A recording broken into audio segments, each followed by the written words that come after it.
வாங்க நம்ம சிம்பிளாக ஈஸியாக கேரட் பொரியல் பார்க்கலாம். அடுப்பத்தை வச்சு எண்ணெய் ஊற்றிக்கலாம். எண்ணெய் நல்லா காஞ்ச பிறகு கடுகு போட்டுக்கலாம். கடுகு நல்லா பொரிஞ்ச பிறகு கடலப்பருப்பு உளுத்தம்பருப்பு போட்டு கடலப்பருப்பு பொன்னிறமானோடனே வெங்காயம் போட்டுக்கலாம். வெங்காயம் நல்லா கூடவே கருவேப்பிலை போட்டு வெங்காயம் நல்லா வதக்கி விட்டுக்கலாம். வெங்காயம் நல்லா வதங்கிட்ட பிறகு நம்ம குட்டி குட்டியாக கட் பண்ணி வச்சு கேரட் போட்டுக்கலாம். கேரட் குட்டி குட்டியாக இருந்தால் குழந்தைங்க சாப்பிட்றதுக்கு ஈஸியாக இருக்கும். அதனால் கேரட் தண்ணியில் போட்டு வச்சு கேரட்டை போட்டுக்கலாம்.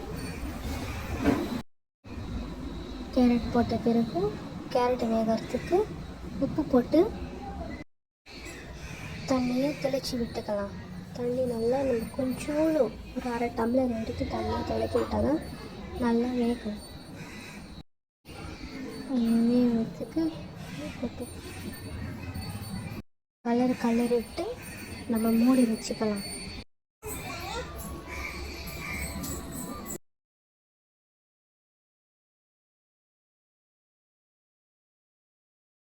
நல்லா வதக்கிட்ட பிறகு மூடி வச்சு ஒரு 2 நிமிஷம் நல்லா வேக விட்டு எடுத்துட்டு நல்லா பல வெந்திருக்கும்.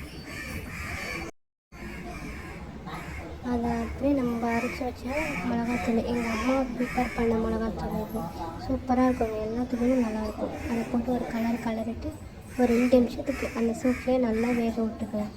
நல்லா மூடி விட்டு வேக விடுங்க. தண்ணி கூட எதுவுமே ஊற்றிட்டாலும் அதுலேயே வெந்துடும். இந்தாங்க கேரட் பொரியல் ரெடி ஆகிடுச்சு. பார்த்தீங்கன்னா உங்களுக்கே தெரிஞ்சுக்கணும் ஒட்டாமல் இன்னும் எப்படி நல்லா இருக்குன்னு சொல்லிட்டு. அவ்வளோதான்.